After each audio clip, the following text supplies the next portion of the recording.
నమస్తే, welcome to image news bulletin లో ముందుగా హెడ్లైన్స్ చూద్దాం.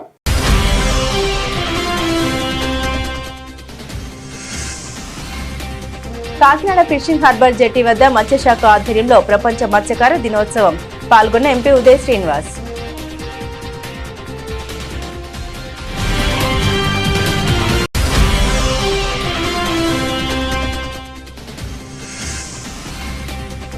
గ్రామాలన్నీ సంపూర్ణ పారిశుద్ధ్యంతో ఉండేలా ప్రజలకు అవగాహన కల్పించండి. పంచాయతీ కార్యదర్శులు సిబ్బందికి సూచించిన పంచాయతీ కార్యదర్శులు సిబ్బంది.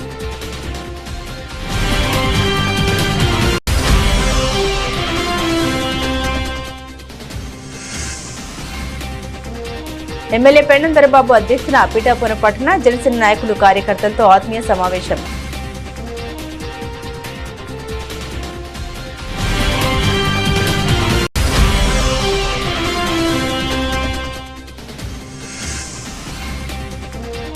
శ్రీ గంగా పార్వతీ సమేత శ్రీ భూలోకేశ్వర స్వామివారి ఆలయం నందు సుమారు 5,000 మందికి భారీ అన్నదాన కార్యక్రమం.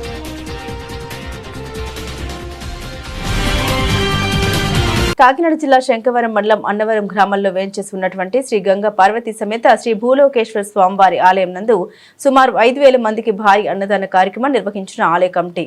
కాకినాడ జిల్లా శంకవరం మండలం అన్నవరం గ్రామం పంపనది తీరాన వేంచేసి ఉన్నటువంటి శ్రీ గంగా పార్వతీ సమేత భూలోకేశ్వర స్వామివారి ఆలయం వద్ద అతిపెద్ద భారీ అన్నదాన కార్యక్రమం నిర్వహించిన ఆలయ కమిటీ సభ్యులు. ఈ కార్యక్రమానికి శివస్వాములు, అయ్యప్ప స్వాములు, భక్తులు, స్థానికులు అత్యధిక సంఖ్యలో వీచేసి శ్రీ స్వామివారి అన్నదానాన్ని స్వీకరించారు. అంతేకాకుండా ఈరోజు పోలిపి ఆఢ్యమి సందర్భంగా తెల్లవారుజాము నుండి శ్రీ స్వామి అమ్మవార్లకు విశేష పూజలు నిర్వహించి అనంతరం ఈ అన్నదాన కార్యక్రమాన్ని వైభవంగా నిర్వహించారు.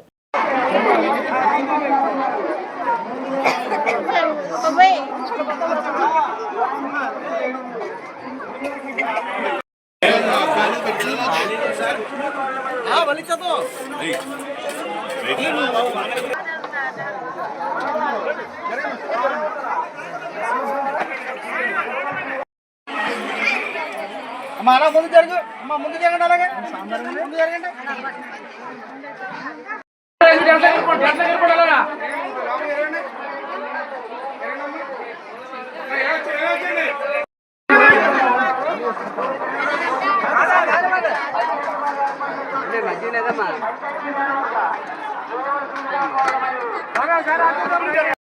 జనాలనే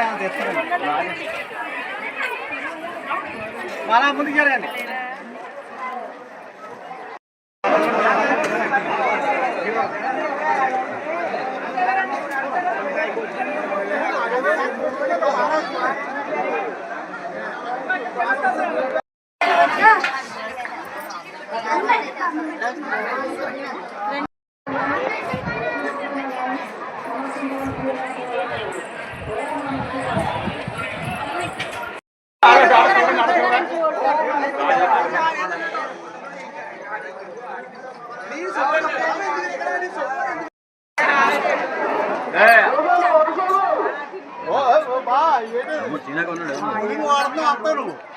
అప్పుడు వరకు మరి వర్షం చేశాను చంద్రబాబు.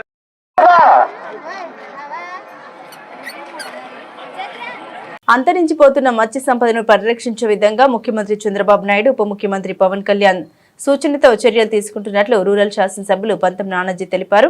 ప్రపంచ మత్స్యకార దినోత్సవం సందర్భంగా కాకినాడ ఫిషింగ్ హార్బర్ జెట్టి వద్ద మత్స్యశాఖ ఆధ్వర్యంలో ఏర్పాటు చేసిన కార్యక్రమంలో కాకినాడ ఎంపీ ఉదయ్ శ్రీనివాస్, రూరల్ శాసనసభ్యులు పంతం నానాజీ, ఎమ్మెల్సీ కరి పద్మశ్రీ, జిల్లా కలెక్టర్ షణ్మోహన్ పాల్గొన్నారు. 50,000 పండుగప్ప పిల్లల్ని సముద్రంలోకి వదిలారు. ఈ సందర్భంగా పంతం నానాజీ మాట్లాడారు. మత్స్య సంపద పెంపొందించడానికి కూటమి ప్రభుత్వం పాలనలో చర్యలు తీసుకుంటున్నామని, అంతరించిపోతున్న మత్స్య సంపదను పరిరక్షిస్తూ వేట విరామ సమయంలో మత్స్య సంపదను పెంచే విధంగా మత్స్యకార శాఖ ఆధ్వర్యంలో చర్యలు చేపట్టినట్టు తెలిపారు. అందరికీ నమస్కారం. ఈరోజు నవంబర్ 21 ప్రపంచ మత్స్యకార దినోత్సవం సందర్భంగా అంతరించిపోతున్నటువంటి మత్స్యకార సంపదని నిలబెట్టాలనే సంకల్పంతో రాష్ట్ర ముఖ్యమంత్రి చంద్రబాబు నాయుడు గారు, పవన్ కళ్యాణ్ గారు, అలాగే మోడీ గారి యొక్క ఆశీర్వాదంతో ఇవాళ ఇక్కడ మొట్టమొదటిసారిగా రాష్ట్రంలోనే, దేశంలోనే మొట్టమొదటిసారిగా 50,000 పండుగ పిల్లల్ని ఇవాళ సముద్రంలో ఇది జరిపేలా ముందుకెళ్ళిన తర్వాత 15 రోజులకు ఒకసారి, 10 రోజులకు ఒకసారి కలిపే విధంగా ప్లాన్ చేసుకుంటూ ఉన్నారు.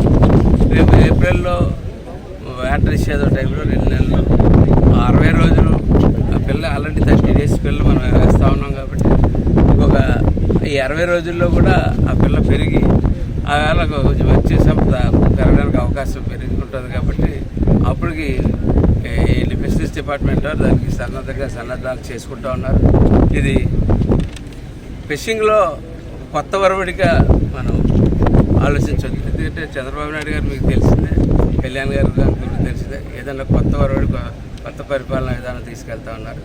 పిఎం గారు దీంట్లో ఉన్నటువంటి దాన్ని ఇలాగ పెట్టి ఇవాళ 50,000 డ్రాయింగ్ చేయడం జరిగింది. అలాగే ఈ యోజన కింద సూర్యాపేట, ఉప్పలంక, వాకలపూడి గ్రామాలకు చెందిన 37 మంది లబ్ధిదారులకి బోట్లు, వలలు, ఇంజిన్లు ఆర్డర్స్ ఇస్తూ ఉన్నాం. 3 3-వీలర్ ఆటోస్ 2 యూనిట్లు, అలాగే బయోబ్లాక్ 1 యూనిట్ ఇవాళ కలెక్టర్ గారి చేతి మీదుగా ఇవాళ కన్స్ట్రక్షన్ ఇవాళ ఇవ్వబోతూ ఉన్నారు. అలాగే ప్రధానమంత్రి మత్స్యకార సంపద వల్ల ఇటువంటి కడపకు చెందిన ఒక ఎస్సీ లబ్ధిదారు సుధాకర్కి ఈ బ్యాలెన్స్ చూసి వచ్చాం. గతంలో మనం ఓపెన్ చేసాం, 1,20,00,000 చెప్తే కానీ ఇక్కడ మత్స్యకారులందరూ కోరుకునేది ఏంటంటే అంత పెద్ద బోట్ మేము భరించలేము, చిన్నది 40 లక్షల రేంజ్లో 30 లక్షల రేంజ్లో అయితే మేము అయితే దాన్ని తీసుకుంటాం. దీనికి ఆయిల్కి దానికి చాలా కొంచెం ఎక్కువ అయిపోతుంది, ఒకసారి చేతి డబ్బులు కూడా పోతా ఉన్నాయన్న పరిస్థితి చెప్తా ఉన్నారు. కాబట్టి దాని మీద కూడా ఒక యోచన చేసి ముందుకు వెళ్ళాలన్నట్టు ఒక ఆలోచన ఫిషరీస్ డిపార్ట్మెంట్లో అయితే ఉన్నది. దాన్ని కార్యరూపం చేర్చడానికి ఎంపీ గారు దీన్ని ప్రత్యేకంగా దీని మీద దృష్టి పెట్టాలని చెప్పి కోరుకోవడం జరుగుతూ ఉంది. అలాగే మొన్న వరద తుఫాను కారణంగా ఎప్పుడు నాకు తెలిసి ఈ హార్బర్ కట్టిన 40-30 సంవత్సరాల్లో ఏ రోజు కూడా ప్రజల మాటిని ఇక్కడ ఉన్న వ్యక్తులు వాళ్ళ సొంత ఆస్తులు వదిలి బయటికి రావడానికి మొట్టమొదటిసారిగా వచ్చారు. వచ్చి 4 రోజులు 3-2 రోజులు క్యాంపుల్లో ఉన్నారు. వాళ్ళందరికీ కూడా కలెక్టర్ గారు, అలాగే ముఖ్యమంత్రి గారు, ఉప ముఖ్యమంత్రి గారి యొక్క ఇదితోటి ఎంపీ గారు నేను కలిసి 5,400 కుటుంబాలకి మేము ఆ రోజు మన రాజశేఖర్ గారు కూడా ఉన్నారు. ఆ రోజు 5,400 కుటుంబాలకి నెల రోజులు సరిపడేటువంటి రేషన్ ఇవ్వడం జరిగింది. ఎందుకంటే ఆ నెల రోజులు ఆ పేరు చెప్పి వరుస డిప్రెషన్స్ వరుసగా డిప్రెషన్స్ ఉండడం వల్ల మత్స్యకారులు వేటకెళ్ళలేని పరిస్థితి ఉంటాయి. వేటకాలంలో లేని వచ్చే పరిస్థితి ఆ నెల కూడా వచ్చింది. కాబట్టి ఆ పరిస్థితి వాళ్ళు కూడా చేయడం జరిగింది. ప్రభుత్వం ఎప్పుడు కూడా మత్స్యకారుల యొక్క సంక్షేమం కోరుకుంటూ ఈ కోస్ట్లో ఉన్న మత్స్యకారులు వాళ్ళు బాగుంటేనే వాళ్ళు నా దృష్టిలో సూర్యారావుపేటలో కానీ హార్బర్పేటలో కానీ అన్రెస్ట్ ఉంటే మనం ఈ బీచ్ని సుందరీకరణ చేయలేం. ఎందుకంటే ఇక్కడ అన్రెస్ట్ ఉండకూడదు, వీళ్ళందరూ కూడా కలకలాడుతూ చల్లగా ఉండాలని చెప్పి ఆ ఉద్దేశంతో ఈ కార్యక్రమం ప్రారంభించినటువంటి ముఖ్యమంత్రి గారికి, ప్రధానమంత్రి గారికి, ఉప ముఖ్యమంత్రి గారికి ధన్యవాదాలు తెలియజేస్తూ ఇటువంటి దీని నుంచి ఈ హార్బర్కి మరింత సుమారు ఒక 10 కోట్ల రూపాయల పైచీలకు చాలా అవసరం ఉంది. రోడ్డు మటుకు కలెక్టర్ గారు వేయించిన మిగిలిన హార్బర్ బాగు చేయడానికి ఎంపీ గారు చెయ్యాలి. మేము ఖచ్చితంగా ఎంపీ గారి దగ్గరికి మేము అందరూ కలిసి పార్లమెంట్ జరిగే టైంలో మేము వస్తాం, దగ్గరుండి ఎంపీ గారికి చేసి పెట్టాలని చెప్పి కోరుకుంటున్నాం. అందరికీ ముందుగా వరల్డ్ ఫిషరీస్ డే శుభాకాంక్షలు. మరి ప్రపంచంలోనే అతిపెద్ద కమ్యూనిటీ ఏంటి అంటే fisherman. Wherever there is sea there are fisherman and there is fisheries sector అన్నది అందరూ మనం గుర్తుపెట్టుకోవాలి. సో సెంట్రల్ గవర్నమెంట్ అవనండి, మన స్టేట్ గవర్నమెంట్ అని ఎప్పుడు కూడా ఏంటంటే అన్ని సెక్టార్స్ కూడా డెవలప్ అవ్వాలని చెప్పి కోరుకుంటూ అందులో మేజర్ సెక్టార్ మనకి ఎకనామిక్ డెవలప్మెంట్ ఇచ్చేది ఫిషరీస్ సెక్టార్. కాబట్టి ఈ రోజు వరల్డ్ ఫిషరీస్ డే రోజు మనకి సీ బాస్ అంటే పండుగప్ప ఫిష్ ఒక 50,000 పిల్లల్ని సమకూర్చి మనకి ఇక్కడ కాకినాడ జెటీ 1లోని ఇక్కడ విడుదల చేయడం జరిగింది. మన ఎమ్మెల్యే గారు, కలెక్టర్ గారు, ఎంపీ గారు, అలాగే ఎమ్మెల్సీ గారు అందరూ కూడా ఇక్కడ ఉన్నారు. సో వాళ్ళందరూ బ్లెస్సింగ్స్ ఏంటంటే ఫిషర్మ్యాన్కి ఇక్కడ రాబోయే రోజుల్లో మంచి పండుగ ఫిష్ దొరకాలని చెప్పి, అలాగే ఏంటంటే ఓవర్ ఫిషింగ్ వల్ల అవనండి, ఇతర కారణాల వల్ల అవనండి ఫిషింగ్ అన్నది అంటే ఫిషెస్ అన్నది కొంచెం అంతరించిపోతుంది. సో దాన్ని పెంచడానికి అని చెప్పేసి, దాన్ని ప్రమోట్ చేయడానికి అని చెప్పేసి కేంద్ర ప్రభుత్వం వారి సహకారంతో మన ఇక్కడ గౌరవ ముఖ్యమంత్రి నారా చంద్రబాబు నాయుడు గారు, అలాగే డిప్యూటీ సీఎం పవన్ కళ్యాణ్ గారు ఆశీస్సులతో ఇనిషియేటివ్ సక్సెస్ఫుల్గా చేయడం జరిగింది. సో అందరూ కూడా దీన్ని సహకరిస్తారని కోరుకుంటూ అందరికీ కూడా వరల్డ్ ఫిషరీస్ డే శుభాకాంక్షలు. Thank you. Doctor BR Ambedkar Konaseema జిల్లా రాయవరం మండలంలోని గ్రామాలన్నీ సంపూర్ణ పారిశుద్ధ్యంతో ఉండాలని, అందుకు పంచాయతీ కార్యదర్శులు, సిబ్బంది ప్రజలకు అవగాహన కల్పించాలని ఎంపీడీఓ ఎన్ కీర్తి స్పందన పిలుపునిచ్చారు. పంచాయతీరాజ్ కమిషన్ ఆదేశాల ప్రకారం క్లీన్ అండ్ గ్రీన్ స్వచ్ఛ రాయవరం కార్యక్రమాన్ని నిర్వహించారు. ఈ కార్యక్రమానికి సంబంధించిన వివరాల్ని ఎంపీడీఓ ఇమేజ్ న్యూస్ కు వివరించారు. గ్రామ సర్పంచ్ చంద్రమల్ల రామకృష్ణ, ఎంపీపీ నౌడు వెంకటరమణ, రాయవరం గ్రామ అభివృద్ధి కమిటీ చైర్మన్ ఉండవల్లి రాంబాబులు స్వచ్ఛ రాయవరం కార్యక్రమంలో పాల్గొని చెత్తను ఊడ్చి ప్రజలకు అవగాహన కల్పించారు. ఈ కార్యక్రమంలో డిప్యూటీ ఎంపీడీఓ ఎం శ్రీనివాసరావు, వివిధ గ్రామాల పంచాయతీ కార్యదర్శులు, సచివాలయ సిబ్బంది, గ్రీన్ అంబాసిడర్స్, కుటుంబ సభ్యులు పాల్గొన్నారు.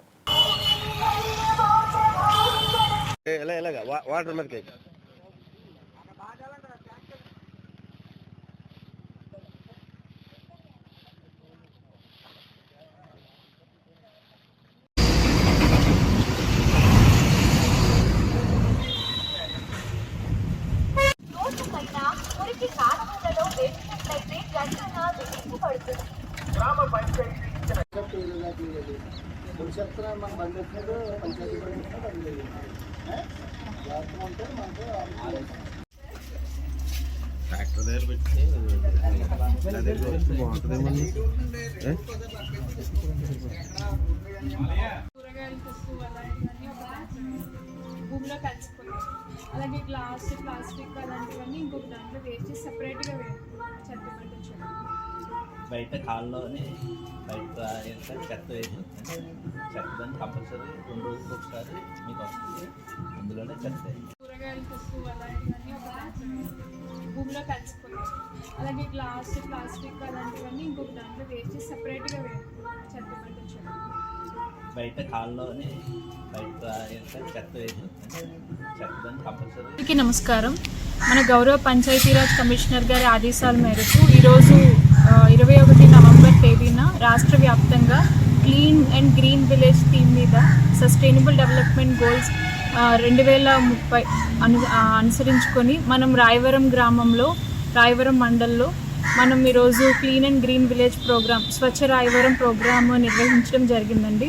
సో దీంట్లోనే మనము ఇందుకోసం మనం మండలంలో ఉన్న ప్రతి గ్రీన్ అంబాసిడర్ని, అలాగే ప్రతి పంచాయతీ సెక్రటరీని అందరినీ కూడా ఒక టీమ్గా ఏర్పరిచి మన రాయవరం గ్రామాన్ని 11 బ్లాక్స్గా విభజించి ఒక్కొక్క బ్లాక్కి సెక్రటరీని ఇన్ఛార్జ్గా పెట్టి ముగ్గురేసి మనకి గ్రీన్ అంబాసిడర్స్తో మొత్తం కూడా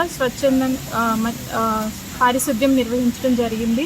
సో ఈ కార్యక్రమం అయిన తర్వాత మనకి వర్క్షాప్ నిర్వహించారు SWPC షెడ్ దగ్గర. ఆ తర్వాత వాళ్ళకి ట్రైనింగ్ సెషన్ ముగించి వాళ్ళకి సర్టిఫికేట్ జనరేట్ చేయడం కూడా జరిగింది.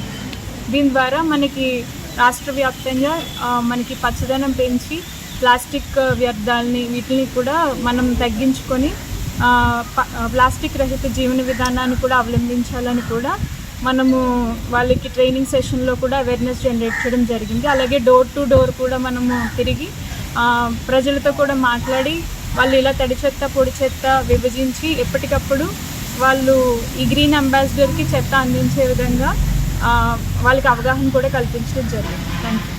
పిఠాపురం నియోజకవర్గం రైస్ మిల్ అసోసియేషన్ కళ్యాణ మండపంలో జనసేన సమన్వయ కమిటీ సభ్యులు, డీసీసీబీ చైర్మన్, కాకినాడ జిల్లా జనసేన పార్టీ అధ్యక్షులు తుమ్మల రామస్వామి బాబు, మాజీ ఎమ్మెల్యే పెన్నెం దొరబాబు అధ్యక్షతన పిఠాపురం పట్టణ జనసేన నాయకులు, కార్యకర్తలతో ఆత్మీయ సమావేశం నిర్వహించారు. కమిటీలను ఏర్పాటు చేయడం జరిగింది. 1వ వార్డు నుండి 15వ వార్డు వరకు, మరలా 16వ వార్డు నుండి 30వ వార్డు వరకు ప్రతి వార్డుకి 5 మంది సభ్యుల్ని ఎంచుకొని కమిటీలు వేయడం జరిగిందని అన్నారు. ఈ సందర్భంగా ఆయన మాట్లాడారు. పిఠాపురానికి శాశ్వత ఎమ్మెల్యేగా పవన్ కళ్యాణ్ చేయడానికి ప్రతి ఒక్కరూ కృషి చేస్తున్నారని, రాబోయే రోజుల్లో పార్టీని బలోపేతం చేయడానికి ఈ కమిటీలు వేయడం జరుగుతుందని అన్నారు. ఈ కార్యక్రమంలో ఓడూరి కిషోర్ మరియు నాయకులు, కార్యకర్తలు ఉన్నారు. మా వార్డు వచ్చి మేజర్ సమస్య ఏంటంటే లైన్లు అసలు బాగుండవు, కనీసం పట్టించులో నాదు లేడు. కమిషనర్ గారికి అప్పట్లో చెప్తుంటే కావాల్సి నన్ను మార్చేవండి అయ్యా, ఇదే మాట చెప్పేవారండి. మనం ఎక్కువ మాట్లాడలేము. ఇప్పుడు లేటెస్ట్ గా ట్రైన్స్ వేస్తున్నారు, ఆ కాంటాక్ట్ ఎవరో చెప్తలేదు. డైలీ వాటిలోకి వెళ్తున్నాను, కనపడతలేదు. వేస్తున్నారో పోతున్నారు. ఇప్పుడు రోడ్లు పెట్టామండి. రోడ్డు నీరు ఏదో వరదలో బారినట్టు బారేస్తుందండి కాలువ, బోత్ సైడ్స్ కూడానే. దాన్ని పెట్టండి అంటే కౌన్సిల్లో ఒప్పుకోవట్లేదు అంటారండి. 1-2 నెలలు అయితే కౌన్సిలర్లు అందరూ పోతున్నారు. 30 ఓట్లు మనం కొట్టుకుని మన కౌన్సిలర్ అయిన తర్వాత మనమే పని చేసుకున్నా చేయాలని కోరుకుంటున్నారండి. ఇంకోటి ఏంటంటే సార్, చాలా సచివాలయంలో ప్రింటర్లు పోయి అంటున్నారండి. ఒక క్యాస్ట్ ఇన్కమ్ కానీ ఏమైనా సర్టిఫికేట్ అడుగుతుంటే అమ్మ ప్రింటర్ పోయిందమ్మా అన్నారండి. దేనికంటే బిల్లులు పెడతలేదు ఆ బాల్ అన్న అతను ఉంటాడండి, ఆయనతో కూడా కనుక్కొని మాట్లాడండి, వీళ్ళు బిల్లు పెట్టిస్తున్నారు లేదమ్మా మీరు చెప్పేస్తున్నారు బాగానే ఉంది కానీ పనులు అవుతలేదు అన్నారు. కనుక ఆ అటెండెన్స్ ఏమైనా ఉండేదేమో కానీ ఆ టైంకి వచ్చేవారు. ఈ టైంకి అటెండెన్స్ 10 తర్వాత తీసి ఉంటాను అది తెలిసి 11 గంటలకి 11:15కి 11:30కి సచివాలయంలో ఉద్యోగులు పనిచేస్తున్నారండి. చాలా దిక్కులు ఏదో జరుగుతుంది కానీ వాళ్ళ మీద కంప్లైంట్ ఇవ్వాలని కాదు, ఒకసారి మన పరిధిలో మున్సిపాలిటీ నుంచి ఎవరైనా వాళ్ళ మీద చర్యలు తీసుకుంటే టైంకి అలవాటు అవుతారు. అలాగే ప్రతిసారి జనసేనలో అవుతుంటే కుర్రోల్లో చూస్తున్నారండి, ఇంకా జనసేనలో కుర్రోలు లేదండి, అధికారం వచ్చిందంటే మనం కూడా పెద్దవాళ్ళు అయిపోయినట్టే. ఇప్పుడు కూడా జనసేన కుర్రోలు అంటారండి, ఆ వైఎస్ఆర్సీ వాళ్ళు పుట్టించారండి మాట, జనసేన కుర్రోలు జనసేన గారు పుట్టించింది వీళ్ళు ఏం కాదండి, జనసేనలో కుర్రోలు కదండి. అక్కి కార్యకర్తలు నాయకులు కూడా అండి. ఇంకోటి ఏంటంటే మా వార్డు నుంచి కౌన్సిలర్గా అవకాశం ఇస్తే పోటీ చేస్తానండి, డైలీ వార్డులోనే కూడా ఉంటాయండి. కానీ చాలా మంది అలా ఖాళీగా తిరుగుతుందంటే నాకు పిచ్చి. రాజకీయం అంటే 2014లో ఒక లెక్కించాం, 19 లెక్కించాం, మనం ఎవరు చెప్తాం లెక్కించి క్యాండిడేట్లు మేము చేసుకోగలుగుతాం, అంత స్టామినా ఉందండి. జై జనసేన. ఉప ముఖ్యమంత్రి వర్యులు మన పిఠాపురం నియోజకవర్గ శాసనసభ్యులు ఈరోజు 5 అందుబాటులోకి తీసుకురావడం కారణం చాలా మంది మరి మొన్నటి వరకు ఒక ఇన్ఛార్జ్ ఉన్నాం, ఏమంటే మాకు మెసేజ్ అందట్లేదని కొంతమంది, మాకు ఏ పని జరుగుతుందో తెలియదని కొంతమంది, అసలు పిఠాపురంలో జనసేన పార్టీ ఉందా అని కొంతమంది చెప్పినటువంటి పరిస్థితుల్ని ఆధారంగా చేసుకుని ప్రతి ఒక్కరికి అందుబాటులో ఉండాలి. ఏ ఒక్క నాయకుడైనా అందుబాటులో లేకపోయినా ఇంకొక నాయకుడి యొక్క సహాయ సహకారాలు తీసుకోవడానికి వీలుంటుందని మరి మీ అందరితో ఎన్నికలు చెప్పింది కాబట్టినటువంటి మన పార్లమెంట్ సభ్యులు, మరి ముఖ్యంగా కాకినాడ పార్లమెంట్ సభ్యులు అంతకుముందు మీ అందరితో సత్సంబంధాలు నెలకొల్పి కొన్ని రోజుల పాటు పిఠాపురం నియోజకవర్గ ఇన్ఛార్జ్ బాధ్యతగా సేకరించినటువంటి సంఖ్యలో ఉదయ శ్రీనివాస్ గారిని నియమించడం జరిగింది.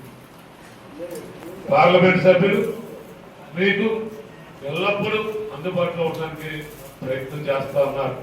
కాకపోతే మరి శీతాకాల సమావేశాలు, వర్షాకాల సమావేశాలు ప్రారంభమవుతే పార్లమెంట్ సమావేశాలు 2 నెలలు 3 నెలలు కూడా కంటిన్యూగా జరిగేటువంటి అవకాశం. అప్పుడు పార్లమెంట్ సభ్యులు అందుబాటులో లేనప్పుడు జిల్లా అధ్యక్షుడిగా ఈ ఉమ్మడి తూర్పుగోదావరి జిల్లా సహకార కేంద్ర బ్యాంక్ అధ్యక్షుడిగా ఉన్నటువంటి నేను మీ అందరికీ అందుబాటులో ఉండడం కోసం, ఏ సమస్య వచ్చినా పరిష్కరించుకోవడం కోసం నన్ను నియమించడం జరిగింది. అలాగే పెద్దల గౌరవనీయులు ఈ పిఠాపురం నియోజకవర్గంలో గత 15 సంవత్సరాలు జనసేన పార్టీ కాకపోయినా పూర్తిగా పిఠాపురం నియోజకవర్గంలో ప్రతి మనిషి తెలిసినటువంటి వ్యక్తిగా అతి సౌమ్యుడిగా పేరొందినటువంటి పిన్నెల దొరబాబు గారిని కూడా మన పార్టీలోకి ఆహ్వానించి తద్వారా వారిని కూడా మీ అందరికీ అందుబాటులో ఉండడం కోసం వారిని నియమించడం. అలాగే నమస్కారాలు. ఇక్కడ ఉన్న జనసేన సభ్యులందరికీ కూడా నా నమస్కారాలండి. నా పేరు ఎనిశెట్టి వెంకట కమల, నాది పిఠాపురం 24వ వార్డు అండి. మా తల్లిదండ్రులు అయితేనే కానీ వాళ్ళ మొత్తం ఎవరైతే కానీ 100 సంవత్సరాల పై నుంచి పిఠాపురంలో ఉన్నవాళ్ళండి. ఎందుకు చెప్తున్నానంటే అండి, నేను యాక్చువల్గా మాలాంటి అంటే మీరు అనుకోవచ్చు మేము బయటకు ఆడపిల్లలు ఎవరు రారండి, ఏమో నేను మంచి కొద్దీ వచ్చినో చెడు కొద్దీ వచ్చినో తెలియదు కానీ బయటకు అయితే వచ్చానండి. నా భర్త సహకారము మా తమ్ముడు సహకారంతో నేను బయటకు వచ్చానండి. అంటే చాలా విన్నాను, వినకూడనే వచ్చింది ఎవరి కోసమో కాదండి, ఎందుకు వాడేనంటే చాలా మందికి తెలిసి ఇక్కడ నేను తెలిసిన ప్రజండి చాలా మాటలు అయితే పడ్డానండి.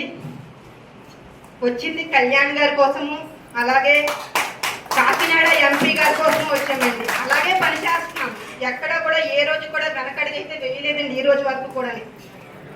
మహిళలకైతే తగిన గౌరవం దక్కడం లేదనే చెప్తానండి నేను ఈ రోజుకి కూడా. అదైతే కోరుకుంటున్నామండి, అదైతే వేరే ఆలోచన ఏం కాదండి, చెడు ఆలోచన కూడా అనుకోను. దయచేసి మహిళలకు ఇవ్వాల్సిన గౌరవం ఇవ్వండి. అలాగే తుమ్మల బాబు గారు నిజంగా హ్యాట్స్ ఆఫ్ అండి. ఆయనకి ఏ రోజైతే ఆయన చూసామో ఆ రోజు నుంచి కూడా 24 గంటలు ఉంటాయి. ఆ 24 గంటలు ఆయన ప్రయాణం చేస్తున్నారని చెప్పుకోవచ్చు సార్. నిజంగా హ్యాట్స్ ఆఫ్ సార్, మీకైతేనే చాలా బాగా. మీరు మా అందరికీ కూడా ఆదర్శం సార్. మీ మాట తీరైతే కానీ మీ పని తీరైతేనే కానీ చాలా బాగా చేస్తున్నారు. అలాగే మనము క్రమశిక్షణ అయితే ఉండాలండి మనందరిలోని. మనం ఇయాన్నైతే ఇస్తున్నకి ఎవరు శత్రువులు కాదండి, కానీ ఒకరిని చూసి ఒకరు ఏదో అనేసుకుంటున్నారు. అందరం కలిసికట్టుగా పనిచేస్తేనే జనసేన పార్టీ అండి. కళ్యాణ్ గారు 10 సంవత్సరాలు కష్టపడి ఈ రోజు అధికారాన్ని చేజించుకున్నారండి. మనకి దేనికి అండి? ప్రతి ఒక్కరు అధికారం అధికారం అని చెప్పి ఒకరినొకరు తక్కువ చేసేసుకుని బయట పడొద్దండి. అలాగే లోపల కూడా ఉంచుకోకండి. అధికారం అనేది వస్తుంది, ఈ రోజు కాకపోతే రేపు, రేపు కాకపోతే మన్నాడు ఏదో ఒక రోజు వస్తుంది. మీరంటూ కష్టపడితే ఏదో ఒక రోజు వస్తుంది. అలాగే కూటమి ప్రభుత్వంలో ఉన్నాం, అందరం కూడా కలిసికట్టుగా వెళ్ళాలండి. వైసీపీ వాళ్ళు వచ్చారు, గౌరవించండి. ఎంతో మనకి ఆయనకి ఇది ఉంది, ఆయన ఎంతో అనుభవం ఉంది. ఎందుకంటే చేశారు కదా, 2 టర్మ్స్ చేశారు. బీజేపీ నుంచి తెలుసు నాకు, అలాగే వైఎస్ఆర్సీపీ నుంచి కూడా తెలుసండి, ఆయన చేశారు. అలాంటి వ్యక్తికి గౌరవిస్తాం. తక్కువగా మాట్లాడినంతట్లో మనకేం వచ్చేదండి, ఆయనకు పోయేది ఏమీ లేదు. అందరితో కలిసి వెళ్తాం. కలిసి వెళ్తే మనకి కూడా మంచి జరుగుతుంది, చెడైతే జరగదండి. అలాగే పదవి అంటారా, పార్టీ మనల్ని గుర్తించి ఇచ్చిన రోజు దాన్ని బాధ్యతగా మన తల మీద పెట్టుకుని పనిచేద్దాం. అంతేగాని ఇవ్వలేదని తప్పుగా చెయ్యొద్దు, ఇచ్చిన వాళ్ళని మనం తిట్టుకొని వద్దండి. అందరం కూడా కలిసికట్టుగా పనిచేద్దాం. జై జనసేన. మాజీ మంత్రి కుర్సాల కన్నబాబు తీరుపై పెద్దాపురం ఎమ్మెల్యే నిమ్మకల్లి చినరాజప్ప తీవ్ర ఆగ్రహం వ్యక్తం చేశారు. సామర్లకోట మండలం అచ్చంపేట కార్యాలయంలో గురువారం ఆయన విలేకరులతో మాట్లాడారు. గత వైసీపీ ప్రభుత్వం అన్ని రంగాల్లోనూ పూర్తిగా విఫలమైందన్నారు. అటువంటి వైఫల్యాల నుండి వచ్చిన కన్నబాబుకు కూటమి ప్రభుత్వాన్ని, ముఖ్యమంత్రి చంద్రబాబును విమర్శించే నైతిక అర్హత లేదని ఎమ్మెల్యే ధ్వజమెత్తారు. కుర్సాల కన్నబాబు గారు మరి అగ్రికల్చర్ మంత్రి చేశాడు. మరి అగ్రికల్చర్ మంత్రి చేసినప్పుడు రైతాంగాన్ని ఆదుకోవడంలో పూర్తిగా ఫెయిల్ అయ్యాడు. ఫెయిల్ అవడమే కాదు, రైతులందరూ కూడా అనేక ఇబ్బందులు పడ్డారు. రైతులు ఆత్మహత్యలు చేసుకున్నారు. ఇన్పుట్ సబ్సిడీ ఇవ్వలేదు. అలాగే ఇన్సూరెన్స్ ప్రభుత్వం కట్టలేదు. ఆ రోజు కట్టదానని చెప్పలేదు, ప్రజలు కట్టుకోమనలేదు. దానివల్ల చాలా ఇబ్బందులు పడ్డారు. మరి అలాంటి వ్యక్తి ఈవేళ ఒక మంచి కార్యక్రమం మరి చంద్రబాబు నాయుడు టేకప్ చేసి ఆ కార్యక్రమం నిన్న అందరికీ కూడా పిఎం కిసాను అనే పేరుతోటి చంద్రబాబు నాయుడు గారు ఒక కార్యక్రమం రాష్ట్రం కేంద్రం కలిసి ఎలా డబ్బులు వేయాలని ఆలోచనతోటి ఈ 2,000 ఏమో కేంద్రం, 6,000 ఏమో 5,000 ఏమో చంద్రబాబు నాయుడు వేసి 7,000 వేసి 2వ విడత వేసారు. ఈసారి ఇంకొక విడత వేస్తారు. డబ్బులు వేసినప్పుడు వేసినట్టు ఎంకరేజ్. జగన్మోహన్ రెడ్డి గవర్నమెంట్లో 7,500 వేసి ఇదంతా కూడా డబ్బులు నేనే వేస్తానని చెప్పి డబ్బులు కొట్టుకున్నాడు. దాంట్లో ఈయన కూడా డబ్బులు కొట్టాడు. ఎవరో కన్నబాబు గారు కూడా డబ్బు కొట్టాడు. ఈవేళ ఖచ్చితంగా మేము చెప్తున్నాం, సెంట్రల్ గవర్నమెంట్ డబ్బులు ఇవ్వి, రాష్ట్ర గవర్నమెంట్ డబ్బులు ఇవ్వి అని చెప్పి మేము వేస్తాం. మరి అది ఇలా చెప్పలేదు. అలాగే ఇలా ఇవన్నీ కూడా రైతాంగ ఆత్మహత్యలు ఆ రోజు చాలామంది చనిపోయారు. మేము కూడా చాలామంది చెప్పినా ఎక్కడ కూడా దాని మీద ఆత్మహత్య చేసుకోకుండా ఆపుతారనే ప్రయత్నం కూడా జరగలేదు. ఇప్పుడు ఈ గవర్నమెంట్ వచ్చింది. ఈ గవర్నమెంట్ వచ్చిందంటే చంద్రబాబు నాయుడు గారు మరి ఇలా ఆత్మహత్యలకి ఎందుకు అవుతున్నాయి, ఎలా అవుతున్నాయి అని కంట్రోల్ చేయడానికి అనేక కార్యక్రమాలు చేసి రైతాంగాన్ని ఆదుకోవడానికి ఎటువే కాకుండా ధాన్యం కొనుగోలు కానీ, డబ్బులు వేయడంలో కానీ, ఇమీడియట్గా రైతులకు అందించడంలో కానీ వేసాడు. మరి ఆయన ధాన్యం కొనుగోలు చేసి గవర్నమెంట్ దిగేటప్పటికి 800 కోట్లు బకాయిలు ఉన్నాయి. మేము వచ్చి ఆ బకాయిలు తీర్చాం. మళ్ళీ రైతాంగానికి ఇప్పుడైతే ఇమీడియట్గా 48 గంటల్లో వేయమని చెప్పి కూడా చంద్రబాబు నాయుడు ఆదేశాలు ఇచ్చారు. దాని మీద ఇవాళ రైతులంతా సంతోషంగా ఉన్నారు. అలాగే ఇన్పుట్ సబ్సిడీ మీద యంత్రాలు, కొత్త యంత్రాలు కానీ ఇవన్నీ కూడా ఇవ్వడం జరుగుతుంది. ఆత్మహత్యలు ఆగే విధంగా చర్యలు తీసుకోవడం జరుగుతుంది. లోనింగ్ అయితే కోఆపరేటివ్ లోనింగ్, అలాగే బ్యాంకులో లోన్ ఇవ్వడం ఇమీడియట్గా డబ్బులు కూడా ఇమీడియట్గా ఆన్ చేసినంటే అందరికీ రైతులందరికీ కానీ పడే విధంగా డబ్బులు పడిపోయినాయి. అంత హ్యాపీగా ఉండి ఈయన కామెంట్ చేశారు. అందుచేత కన్నబాబు గారిని ఇలాంటి కామెంట్లు చేయొద్దని, నీ గౌరవం దక్కించుకోమని చెప్పి కన్నబాబు గారిని కోరుతాను. తీవ్ర సంక్షోభంలో ఉన్న చేనేత పరిశ్రమను ఎదుర్కొంటున్న సమస్యలపై ఈ నెల 23వ తేదీన రౌండ్ టేబుల్ సమావేశం నిర్వహిస్తున్నట్లు మాజీ అప్కో డైరెక్టర్ ముప్పన వీర్రాజు పేర్కొన్నారు. పెద్దపురం రాయన విలేకరులతో మాట్లాడారు. కాకినాడ కులాయి చెరువులో ఆవరణంలో ఉన్న సమావేశపు హాల్లో రౌండ్ టేబుల్ సమావేశం జరుగుతుందని తెలిపారు. చేనేత పరిశ్రమ ఎదుర్కొంటున్న సమస్యల్ని ప్రభుత్వం దృష్టికి తీసుకెళ్లేందుకు ప్రతి చేనేత కుటుంబ సభ్యులు హాజరై తమ గళాన్ని వినిపించాలని ఆయన విజ్ఞప్తి చేశారు. అందరికీ నమస్కారం అండి. నేను ముప్పన వీర్రాజు. నేను ఆంధ్రప్రదేశ్ స్టేట్ ఆప్కో డైరెక్టర్గా, అలాగే ఆల్ ఇండియా హ్యాండ్లూమ్ బోర్డు మెంబర్గా కూడా నేను చేయటం జరిగింది. ముఖ్యంగా ఈ ప్రెస్ మీట్ పెట్టడానికి కారణం, ప్రస్తుత పరిస్థితుల్లో మన చేనేత పరిశ్రమ చాలా తీవ్ర సంక్షోభంలో కొట్టుమిట్టాడుతుంది. దాని గురించి ఒక సమావేశం ఏర్పాటు చేసి చేనేత సమస్యలు ఆంధ్రప్రదేశ్ ప్రభుత్వం దృష్టికి తీసుకురావాలని చెప్పి ఉద్దేశంతో ఒక మీటింగ్ ఏర్పాటు చేయడం జరుగుతుంది. ఈ మీటింగ్లో చేనేత కార్మికులు అవనివ్వండి, చేనేత కళాకారులు అవనివ్వండి, అలాగే చేనేత సహకార సంఘాలు, టోటల్గా చూసుకుంటే మొత్తం ఆప్కో వ్యవస్థ చాలా అస్తవ్యస్త పరిస్థితుల్లో ప్రస్తుతం ఉంది.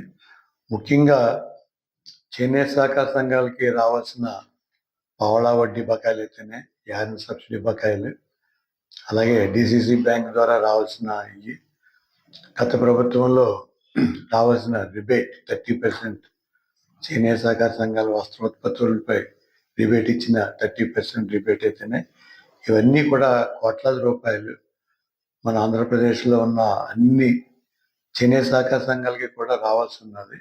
వాటన్నిటినీ ప్రభుత్వం దృష్టికి తీసుకెళ్ళి చేనేతలని ఒక తాటి మీద తీసుకొచ్చి వాళ్ళందరి అభ్యున్నతి గురించి పాటుపడాలని చెప్పి ఈ సమావేశం రేపు ఆదివారం నాడు 23వ తారీఖు డిసెంబర్ 23వ తారీఖు ఆదివారం నాడు ఉదయం 10 గంటల నుంచి కాకినాడ కుళాయి చెరువు ఆవరణలో గల బీ హబ్ అనే కన్వెన్షన్ హాల్లో ఏర్పాటు చేయడం జరిగింది.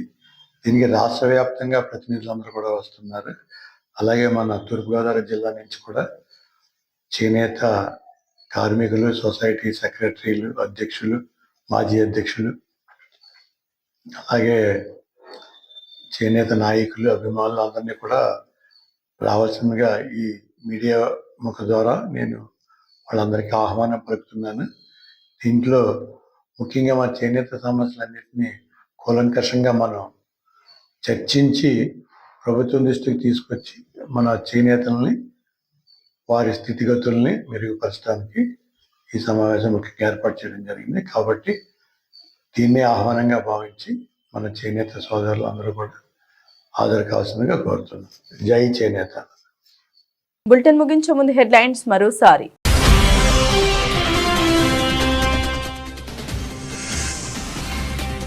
కాకినాడ ఫిషింగ్ హార్బర్ జెట్టి వద్ద మత్స్యశాఖ ఆధ్వర్యంలో ప్రపంచ మత్స్యకార దినోత్సవం పాల్గొన్న ఎంపీ ఉదయ్ శ్రీనివాస్.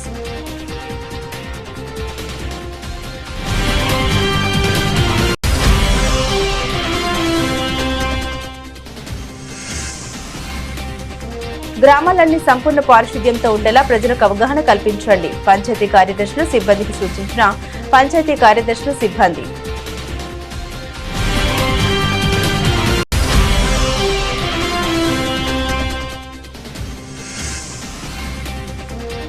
ఎమ్మెల్యే పెండం దొరబాబు అధ్యక్షతన పిఠాపురం పట్టణ జనసేన నాయకులు, కార్యకర్తలతో ఆత్మీయ సమావేశం.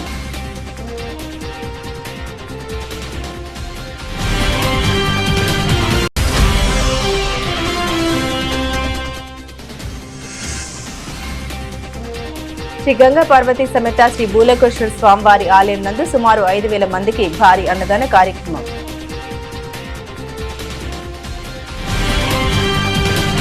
ఇవి ఈ బులెటిన్లోని విశేషాలు. తిరిగి మరో బులెటిన్తో మళ్ళీ కలుసుకుందాం. అంతవరకు సెలవు. నమస్కారం.